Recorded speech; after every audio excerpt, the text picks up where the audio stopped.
afternoon, YouTube. This is Josh and Brian from South Carolina coming at you with the next installment for our Doughbringer 2.0 series. This week we're covering the Krumphau. Dude, we covered the Krumphau when nobody wanted to touch the Krumphau, all right? But yeah, here we are covering the Krumphau. We're talking about what's changed, what's a little bit different in our interpretations right now. The basics of the Krumphau are the same. You can go back and find our old videos and find out how exactly to do the Krumphau from both sides. Let's put it into the situation, see how our specifics of it have changed over the years. So back in the old video, if you go back and watch, we were actually doing the Krumphau to the arms, right? So we were doing to the arms in response to an Unterhau or an Oberhau. We do it very strongly, very forcefully, like a slice. So if Brian's here, he cuts an Unterhau at me, I'm stepping out to the side, I'm crimping to his arms, but then I'm applying pressure and pushing his arms down. At this point, we still like that interpretation, but I take it a little bit differently. Another alternative is we could be doing this as an Überlaufen principle, or an overreaching. The manuscript, and the thing that kind of kicked this was it specifically talks about me striking with the point. So in the same situation, to where Brian is doing this Unterhau, I'm stepping well out to the side, right? And I'm coming down with the point on his hands. So I'm not really introducing control here, but I'm just introducing a small wound, right? That may end the fight, may not end the fight. It depends on what's actually what the purpose of the fight actually is. But I'm definitely going to cause him a wounding, and it's going to happen with the crooked cut, to where even if he does like the Oberhau, right?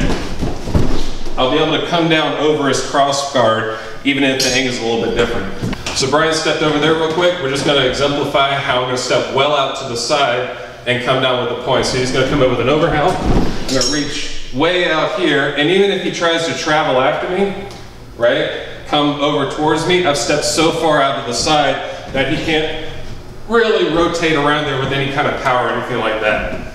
So that's crimping to the hands. Let's talk about crimping to the flats. Not a lot has changed. We're still pretty much there. Let's talk about the key to making this actually work. And really what it is comes down to the principle of center line. So if I crimp, and I used to do this all the time when I first started crimping. Brian, back to the side right here. Very slowly, if you cut an Overhau towards me, if I crimp his sword and my hands don't pass the center line, I pull the sword into my body, right?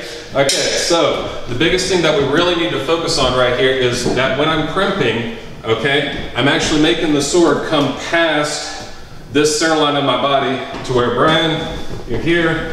If I crimp over here, right, thrust, okay, he can't thrust, try and push through my sword. He can't push through my sword to hit me. Now I'm protected. So the real key here with crimping to the flat is I need to make sure that my hands come all the way across my body, not out to here, right? Because now I've just compromised myself and my balance. I'm just crimping across my body to where now I'm actually protected. So, but the follow-up techniques, crimping to the flat is great because we're coming in and introducing my edge to his flat. Go ahead. To where every time I don't have to be stronger, right? I'm automatically going to get a mechanical advantage and get a position to where I can then wind and do the follow-up techniques we talked about in the other video. So that's pretty much it of recapping the Krumphau.